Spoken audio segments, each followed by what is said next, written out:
Bienvenue à la grande édition de Rwanda TV. Tout de suite, les grands titres. La secrétaire générale de l'Organisation internationale de la francophonie, Madame Louise Mushikiwabo, rend un vibrant hommage aux enseignants de français qui font preuve d'innovation dans l'enseignement. Des experts dans le domaine de la santé sont préoccupés par les maladies causées par des micro-organismes qui développent une résistance aux médicaments qui étaient auparavant efficaces pour les traiter. Vous aurez plus de détails dans cette édition. Et à l'étranger, l'ONU met en garde contre une grave famine dans la bande de Gaza, une situation aggravée par le vol de cargaison de dizaines de camions humanitaires.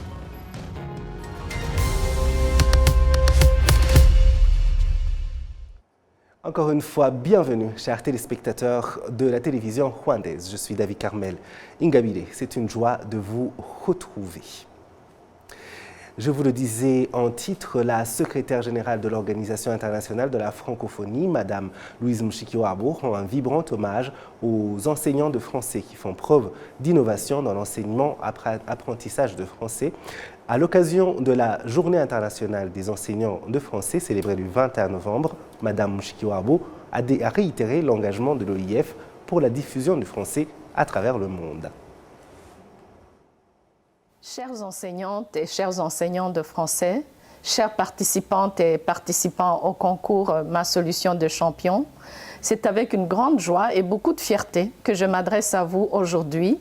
J'ai souhaité aller encore plus loin dans mon engagement en lançant un concours inédit, Ma Solution de Champion. Ce concours s'aligne parfaitement avec le thème de cette édition 2024. Toutes championnes, tous champions, porteurs de la flamme francophone, son objectif est de valoriser vos stratégies et vos outils pédagogiques qui sont au cœur de votre quotidien. Vous relevez chaque jour des défis variés. Gérer des classes à grands effectifs, intégrer des élèves aux besoins spécifiques, maintenir la motivation des apprenants et travailler parfois avec un matériel qui n'est pas toujours adapté.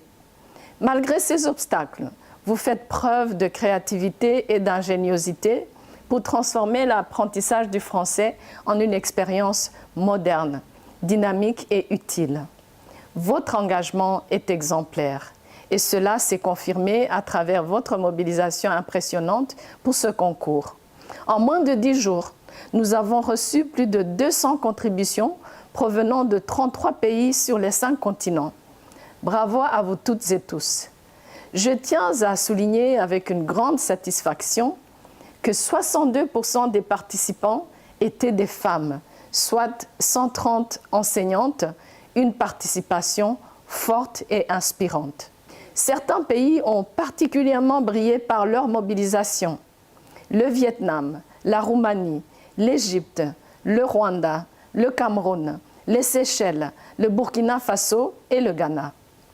Je suis également heureuse de constater que plusieurs de ces pays bénéficient de nos programmes de mobilité pour les enseignants de français, un levier essentiel pour soutenir votre métier. Vos solutions innovantes sont une véritable source d'inspiration pour toute notre communauté éducative francophone. Vous êtes toutes et tous des champions et championnes de la langue française à travers votre créativité, votre dynamisme et vos efforts constants. Vous portez haut la flamme francophone. Je vous réitère mon soutien total et mon engagement à vos côtés pour vous encourager à repousser les limites de votre imagination, à innover et à faire rayonner l'enseignement du français. Vous suivez la grande édition sur Rwanda TV. Je vous l'ai dit tout à l'heure, des experts dans le domaine de la santé sont préoccupés par des maladies causées par des micro-organismes qui développent une résistance aux médicaments qui étaient auparavant efficaces pour les traiter. Cela pourrait être dû à une mauvaise utilisation des antibiotiques, à leur utilisation pour des fins non prévues, à leur prise sans ordonnance médicale ou à leur consommation d'une manière différente de ce que le médecin a prescrit. Le directeur général de l'Institut national de santé du Rwanda, le professeur Mambo Muvunyi, indique que ce problème est très préoccupant car il peut entraîner la perte de vies humaines. Il a mentionné qu'actuellement au Rwanda, il y a une augmentation de maladies telles que le paludisme, la tuberculose et les gens sont appelés à utiliser correctement les médicaments contre ces maladies. Le directeur de l'Organisme mondial de la santé, OMS, au Rwanda, le docteur Brian Chirombo, souligne pour sa part qu'il est grand temps de réfléchir aux dangers de la résistance aux médicaments et de prendre des mesures pour y faire face. Les professionnels de la santé affirment que si rien n'est fait, d'ici 2050, les maladies résistantes aux médicaments causeront la mort de 35 millions de personnes, soit 3 personnes chaque minute. La grande édition continue sur la télévision rwandaise. Pour la 11e année consécutive, la sécurité arrive en tête des points les plus appréciés par les citoyens, selon l'enquête sur la gouvernance réalisée par l'Office rwandais de gouvernance à hauteur de 93,8%. L'Office rwandais de gouvernance, RGB en sigle, indique que la raison pour laquelle la sécurité reste en tête des autres piliers étudiés est que les citoyens ont une grande confiance en ce pilier, en plus de la professionnalisation des acteurs des forces de sécurité. Parmi les 8 piliers étudiés cette année par la RGB, 6 sont au-dessus de 80%, tandis que les 2 autres dépassent les 75%. Il s'agit du pilier de la qualité de prestation de services publics et du pilier de l'amélioration du bien-être des citoyens. Le CEO adjoint de l'Office rwandais de gouvernance, le docteur Usengu Mukiza Félicien, revient sur l'importance de cette enquête. Nous menons cette recherche chaque année juste pour un instrument de l'auto-évaluation comme un pays. Et c'est la décision que le gouvernement rwandais a prise de faire l'auto-évaluation, surtout dans le domaine de la gouvernance. Alors, ce document qui concerne l'indice de la gouvernance au Rwanda est fondé sur les 8 piliers. Et chaque pilier a les indicateurs et les variables que nous assistons, nous analysons. Mais ce qui est très intéressant, c'est que l'analyse de chaque indicateur est fondée sur la cible nationale. Le gouvernement a fixé la cible dans chaque secteur et alors, pour évaluer la performance de chaque institution, nous analysons contre la cible nationale, que ce soit dans le secteur de l'état de droit, la lutte contre la corruption et le développement du secteur social ou même le développement du secteur économique et corporatif. Et chaque situation, chaque indicateur a les éléments qui nous permettent d'évaluer la performance de chaque indicateur en se basant sur la cible que le gouvernement a fixée. Il y a les cibles nationaux qui sont contenues dans notre programme national et même dans la vision 2050.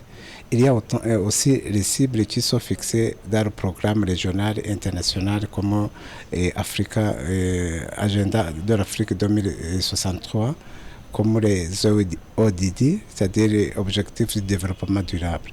Et tout cela, font partie de notre analyse et de notre indice de la gouvernance au Rwanda. En fait, la raison de la performance du secteur de la sécurité, c'est parce que le gouvernement rwandais a considéré que la sécurité, c'est le préalable de tout le développement de tous les autres secteurs. Quand il n'y a pas de sécurité, on ne peut pas penser du développement socio-économique. Alors c'est pour ça qu'on a mis beaucoup d'efforts dans le développement de la sécurité nationale. Et puis ça aussi, ça a affaire avec l'histoire de notre pays, parce que nous sommes conscients de ne pas avoir la sécurité dans notre pays. C'est pour ça alors qu'avoir une bonne performance dans le secteur de la sécurité, pour nous, c'est évident. Et puis, nous encourageons les autres secteurs que ça fasse dans le même secteur, dans le même domaine, pour qu'on puisse avoir une bonne performance dans les autres secteurs comme la sécurité nationale. Et ça va au-delà de conduire une recherche, parce que c'est un document aussi qui nous permet de faire auto-évaluation, surtout dans le domaine de la gouvernance. C'est un document aussi qui montre la performance de chaque institution, mais aussi qui montre le rôle de la citoyenneté dans la prise de décision. Parce que quand nous parlons d'une politique inclusive, nous voulons que chaque citoyen de ce pays soit parti et soit impliqué dans la gestion de notre pays, surtout dans le domaine de la gouvernance. Vous suivez votre rendez-vous quotidien avec l'information sur Rwanda TV, la grande édition. C'est le moment d'accueillir notre invité. Il nous rejoint sur notre plateau, Joe E. Sullivan, écrivain, journaliste, éditeur haïtien et américain. Il est à la tête de Bridge Vision, une maison d'édition établie à Washington et à Kigali. Demain, il organise ici à Kigali, Radiate Rwanda, un événement pour célébrer l'excellence dans la littérature. Bienvenue Joe Sully à la grande édition. Merci David Carmel, c'est un plaisir d'être avec vous encore une fois à cette émission. Oui, c'est vraiment toujours un plaisir de vous accueillir ici sur Rwanda TV parce que vous êtes un grand passionné de littérature. Oui. Ça, je pense que nous l'aurons avec nos téléspectateurs compris et on n'en doute plus après l'épisode que nous avons fait en début d'année pour l'émission Le Miroir. C'était très bien. Oui, et on parlait de votre livre qui est une anthologie sur, où vous faisiez une comparaison sur les leçons que Haïti peut apprendre du Rwanda. Et vous avez passé, dit en passant dans cette interview qu'il y a un événement, Radiate Rwanda, qui viendra un peu plus tard et qui sera dans le cadre un peu de célébrer la littérature au Rwanda.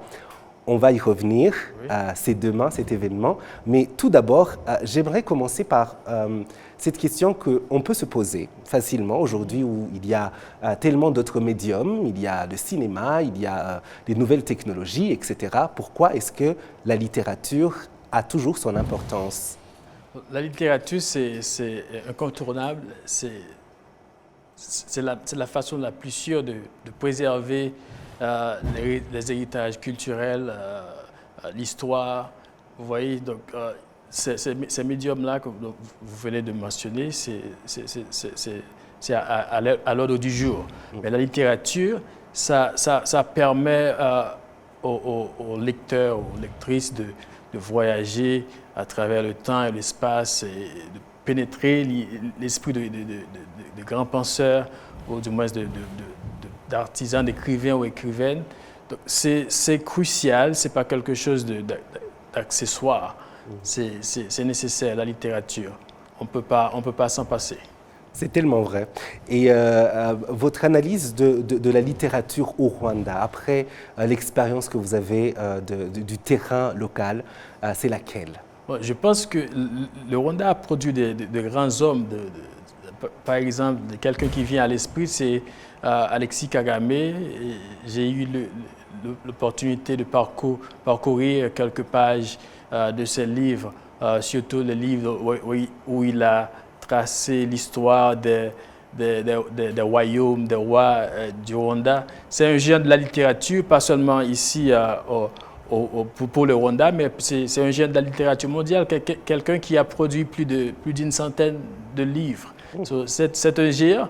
Donc, Rwanda a produit de grands hommes dans le domaine de la littérature, mais la littérature en soi, l'industrie du livre au Rwanda, c'est pas vraiment, c'est pas grand, c'est pas. On dit qu'il y a une culture de transmettre, de partager l'histoire à l'oral, au lieu de le faire par écrit. Mais en français, on dit que les paroles s'en vont. Oui. L'écriture reste. Donc, on a intérêt à développer cette industrie et prendre la littérature comme à sa juste valeur. Et en parlant de développer justement cette industrie, il y a Radiate Rwanda, qui est cet événement que vous organisez demain. J'ai vu que juste dans la présentation, il y a ce mot célébrer ou honorer un peu la littérature. Oui. Parlez-nous-en. Quelle est l'idée derrière? Qu'est-ce qui va se passer? Bon, on va accoucher des étoiles ici à Kigali.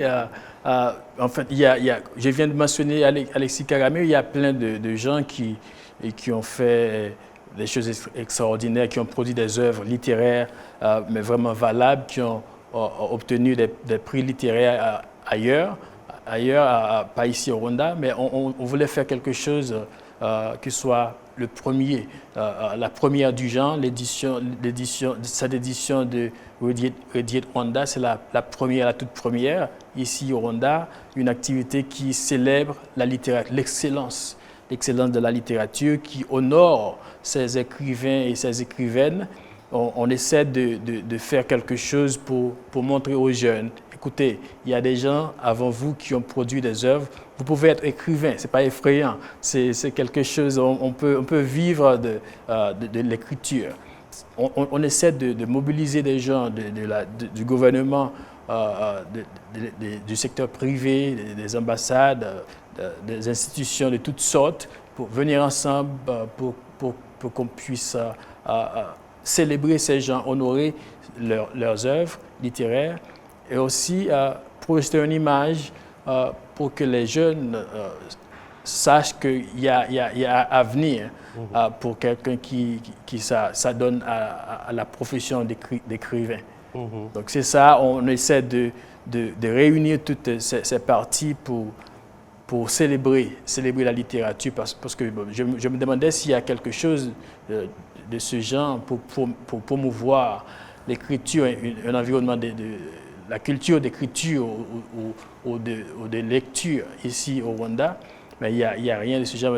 Je me suis dit, mais écoute, on peut faire quelque chose comme ça ici. Donc on a essayé et il y a plein de sponsors, plein de partenaires, que ce soit des ministères qui sont venus nous supporter dans cette initiative.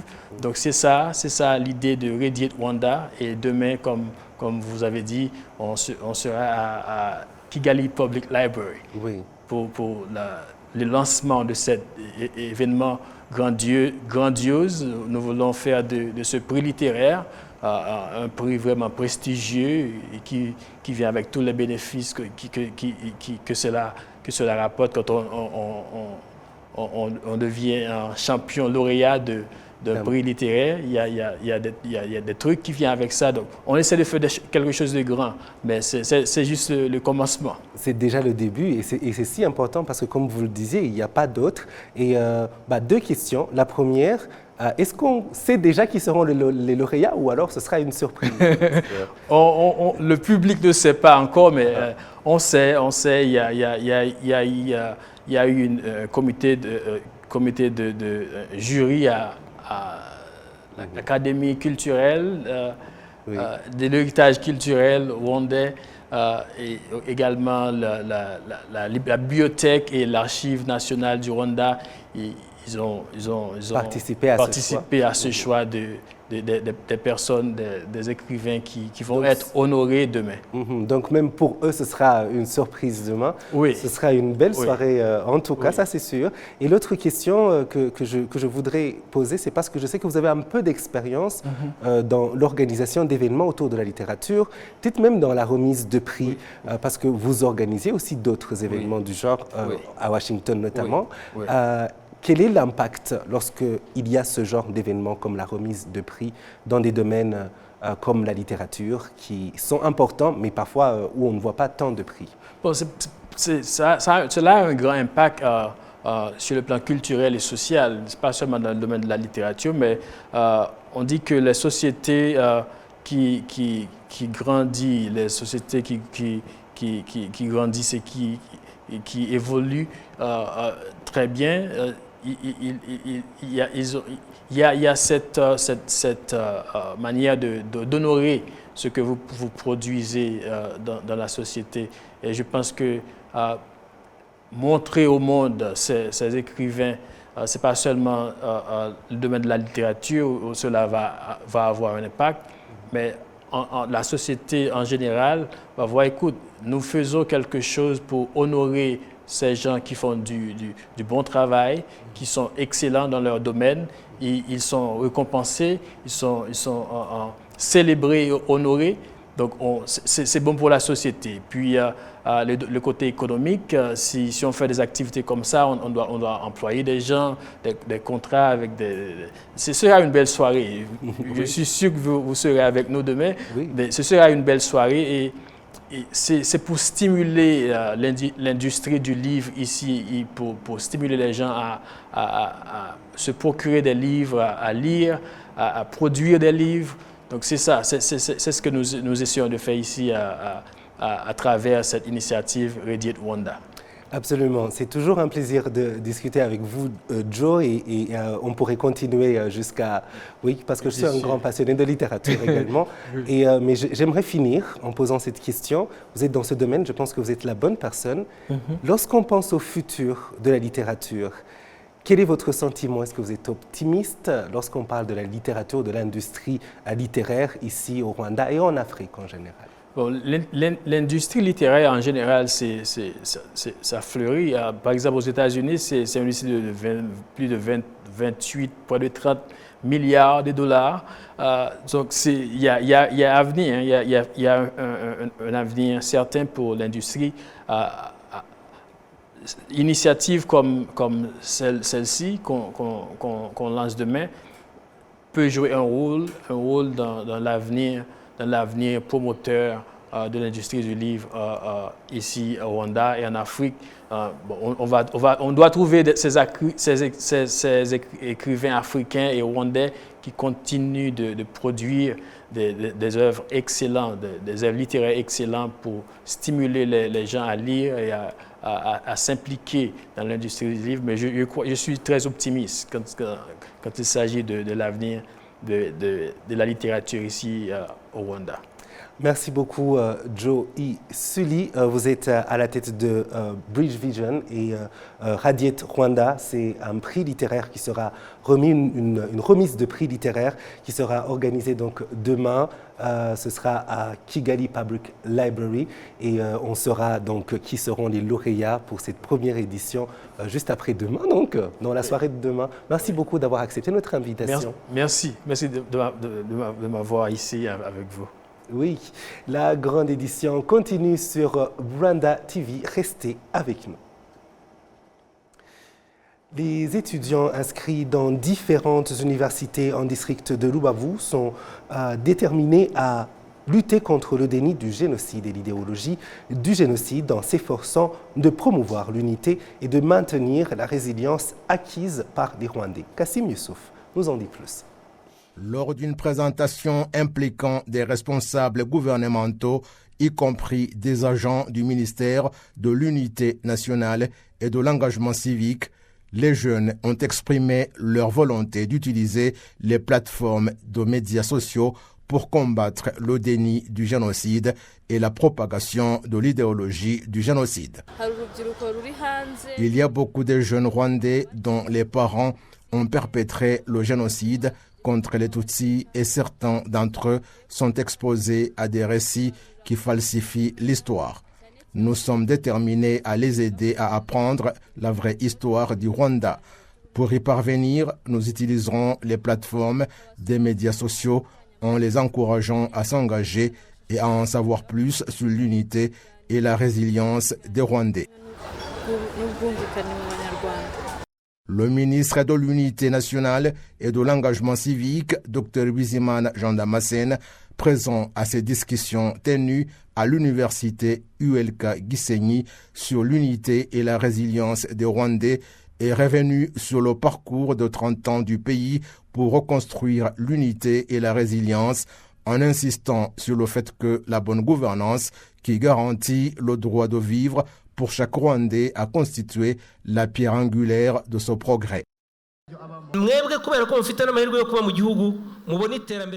Pour ceux d'entre vous qui ont l'opportunité de témoigner du développement de ce pays et de la façon dont il procède pour que les Rwandais soient unis, je vous exhorte à protéger cette nation qui est la vôtre.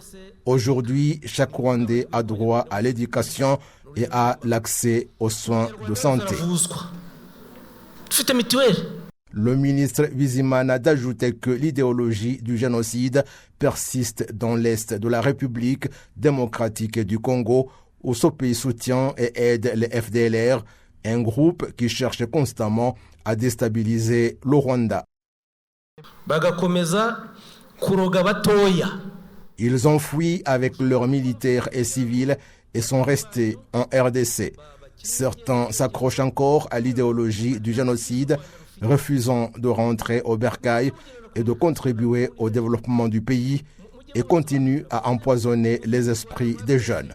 Si vous avez des proches qui entretiennent encore le déni du génocide et que vous avez l'opportunité de communiquer avec eux, dites-leur qu'aujourd'hui, nous vivons dans un Rwanda inclusif. En 2020, le taux de l'unité et la réconciliation au sein des Rwandais a atteint 94,7% par rapport à 82,3% en 2010. Selon l'enquête menée en 2023 par le ministère de l'Unité nationale et de l'engagement civique, le taux de résilience parmi les Rwandais s'élève à 75% au niveau individuel et à 92% au niveau institutionnel.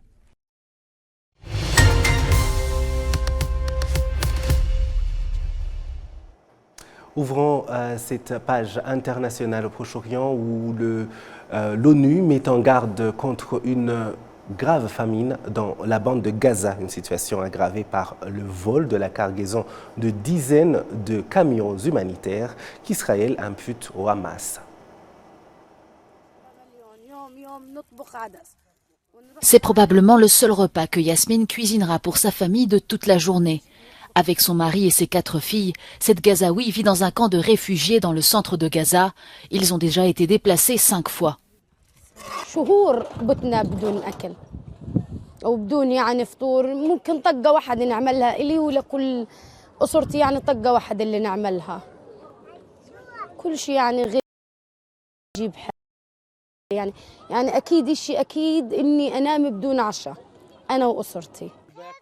Ces dernières semaines à Gaza, un sac de pain coûte plus de $13 et la viande a presque disparu des rayons. L'ONU a mis en garde contre une forte augmentation du nombre de personnes souffrant de famine sévère dans le centre et le sud de l'enclave palestinienne. Une situation liée, selon les travailleurs humanitaires, au vol de près de 100 camions d'aide le week-end dernier, dont Israël impute la responsabilité au Hamas.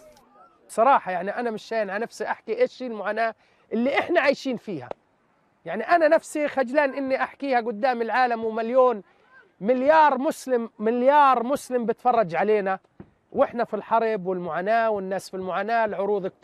العروض انتهكت والأطفال ما راحوش على مدارسهم والمعاناة الشديدة. طبعا ايش بدي اقول لك يعني واحد عنده 25 نفر ممكن ما يقدرش يوفر لهم كيس طحين. Ce jeudi, la Cour pénale internationale a émis des mandats d'arrêt contre le premier ministre israélien Benjamin Netanyahou et son ancien ministre de la Défense, les accusant d'avoir utilisé la famine comme méthode de guerre. Israël nie catégoriquement toutes les accusations.